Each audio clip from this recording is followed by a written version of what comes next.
का दिन जो है अनेक नामों से लिया जाता है।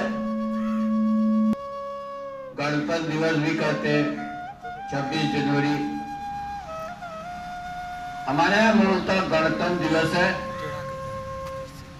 हमारा जो संविधान बना है 51 से लागू हुआ, 73वां गणतंत्र जो है मना रहे। जैसे आप जान रहे हैं कि कुछ दैवीय आपदा के कारण जो है हम लोग इसको हृदय से उल्लास के साथ नहीं मना पा रहे हैं। सरकार का भी थोड़ा बहुत दबाव है। कुछ बातें तो जरूर हमारे गणतंत्र में अब खटकने वाली है। हर प्रबुद्ध वर्ग को सोचना चाहिए। आज देख रहे हैं चुनाव हो रहा है, हम अपनी सरकार को चुनते हैं, प्रांतीय सरकार को चुनते हैं, दिल्ली की सरकार को चुनते हैं, लेकिन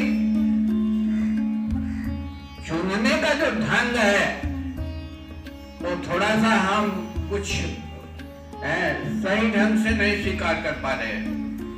जैसे आप विदेशों में आप देखते हैं, कार्य प्रणाली के आधार पर लोग जो है अपनी नई सरकार का चयन करते हैं। राष्ट्रीय मुद्दों पर चयन करते हैं, अंतरराष्ट्रीय मुद्दों पर चयन करते हैं। आदि बातें जैसे आप अध्ययन करेंगे, अमेरिका तथा यूरोप के बहुत से देश ऐसे हैं जो उनके क्षेत्र बहुत बड़े। वो सोचते हैं कि हमारी विदेशी नीति कैसे रहेगी, कौन आदमी हमारे देश को ऊंचा उठा सकता है। हमारे देश में कुछ अभी पीछे हम मुड़ करके देखते हैं, धर्म के नाम पर, जात के नाम पर, जीतने के नाम पर, वास्तव में ये लोगों से राजनीति से कोई लेना देना नहीं होना चाहिए, लेकिन वो लोग भी राजनीति में आ जाते हैं और हमारी जो स्वस्थ परंपरा है राजनीति की, उसमें बाधक बनते हैं। अभी आप देख रहे हैं, खूब देख रहे हैं, हर पार्टियों से देख रहे हैं। कोई कह रहा है भाई जब 147 आप निकालेंगे तो 156 मैं भी निकालूंगा। अपराधी लोगों को जो है टिकट दिया जा रहा है। बिरादरीवाद को ध्यान में रखकर दिया जा रहा है। ये थोड़ा सा बहुत सी कमियां है। दूसरी चीज है, हम जनता को थोड़ा फर्जी प्रलोभन देते हैं। हम यह सुविधा दे देंगे, वह सुविधा दे देंगे। आप सुविधा दीजिए, जनता भी लेने के लिए तैयार है, लेकिन पार्लियामेंट में दीजिए, विधानसभाओं में कानून बनाकर दीजिए। फर्जी जो है जनता के बीच में करना ठीक नहीं है। यूपी की जो स्थिति है, आज केवल 46% सरकारी बजट का भाग बचता है। जो 54% है वह नौकरियों में जो नौकरी कर रहे हैं और भी काम कर रहे हैं, पेंशन है, उन पर व्यय होता है। आप देखते 46% आप दान दे दो, खिला दो। हम आप तो गांव में ही अर्थात देख रहे हैं, सरकार गरीबों के लिए जो है गल्ला दे रही है। ऐसे लोग भी जो है गल्ले को खूब उठा रहे हैं, बाजारों में बेच रहे हैं। वास्तव में हमारी खामियां हैं। हम प्रलोभन दे रहे हैं, उत्कोच दे रहे हैं जनता को कि हम तुमको अन्न दे रहे हैं, यह दे रहे हैं, हमको और दो। ये कमियां हैं, कहीं जात के नाम पर, कहीं बिरादरी के नाम पर, कहीं कुछ है। प्रबुद्ध वर्ग को वास्तव में ये सब चीजें सोचनी चाहिए।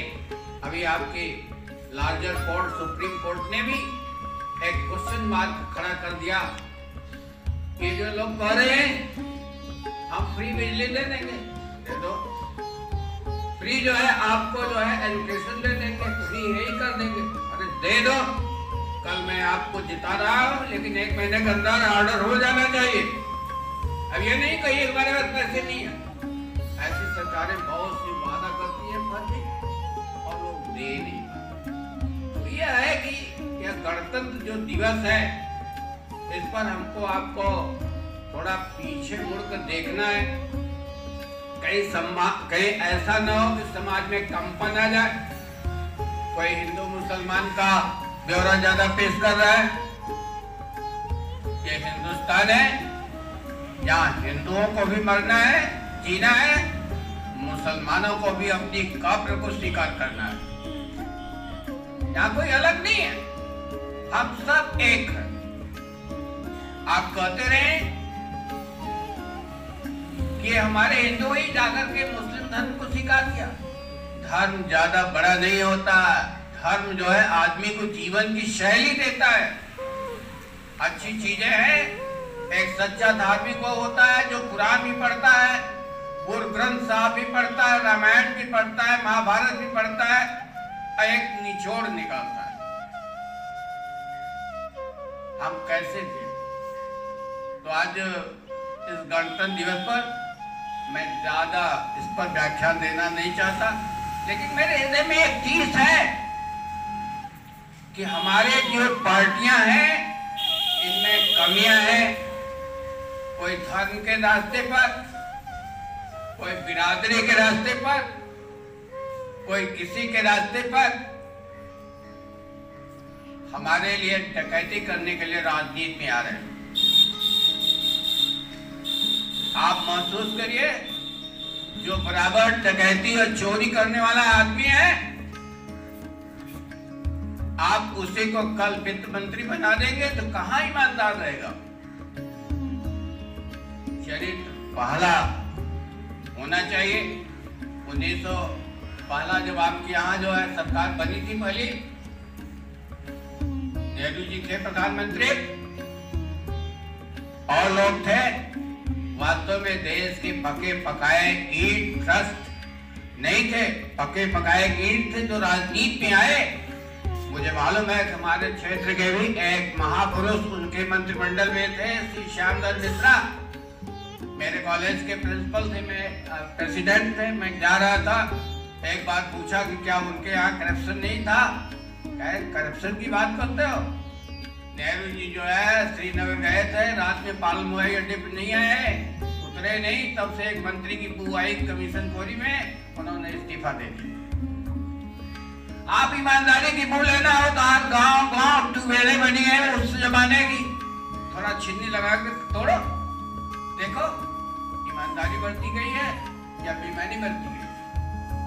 तो देखिए, राष्ट्र को, हमको आपको यह सोचना है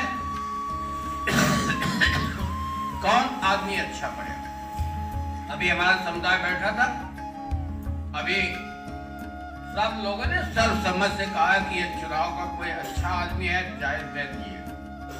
क्या बुरा है? अच्छे तो हिंदू हमारे मुसलमान भी होते हैं, अच्छे जो है हिंदू भी होते हैं, हर बिरादरी हरिजन भी होते हैं, हर बिरादरी के लोग होते हैं जो राष्ट्र को आगे ले जाने में सक्षम होते हैं। यही आपके यहाँ ही रामजती बिंद थे, उनको पूर्वांचल का गांधी कहते थे। आज चले जाओ, कोई परिवर्तन नहीं हुआ, जबकि 2 बार मंत्री बना। ये सब बातें हैं। हमको आपको चूंकि प्रबुद्ध बन गए, इस गणतंत्र दिवस पर यह भी सोचना है कि हमारे यहाँ जो राजनीतिक कंपन पैदा कर रहे हैं, ये देश के लिए वास्तव में खतरा है। देश के लिए जो है, आज कोई कह दे कि फिर पाकिस्तान का बंटवारा हो जाए, बांट दो, फिर बांट दो। हमको परिवार को एक रखना है सारी दिक्कतों को सहते हुए। 1948 में देश का बंटवारा न हुआ होता, केवल अपनी हठधर्मिता को लोग छोड़ दिए होते, जिन्ना साहब चाहते थे कि हमें प्रधानमंत्री बना दिया जाए, बना देना चाहिए था कुछ समय के लिए। प्रजातंत्र है ना, कल जनता बदलती, देश तो बढ़ जाता, अच्छा रहता। विश्व इतिहास में जानिए आप, 1870 में जर्मनी का एकीकरण हुआ, है। और इसके बाद फिर जो है फर्स्ट वर्ल्ड वॉर में जो है दोनों जनवरी को ट्रीटी ऑफ वियना में जो है अलग अलग कर दिया गया। और अंत में क्या हुआ, खुरापाती है दोनों अलग पर, लेकिन फिर एक हो गए। आज तो हिंदुस्तान में भी ओ बू आनी चाहिए और पाकिस्तान में भी ओ बू की लहरें आनी चाहिए। हमारे वो दिन कब आएंगे जब दोनों देश हम एक साथ रहेंगे, जिन्ना की भी मूर्ति लगाएंगे, गांधी की भी लगाएंगे। इसी सोच के साथ मैं अपने विचारों को बंद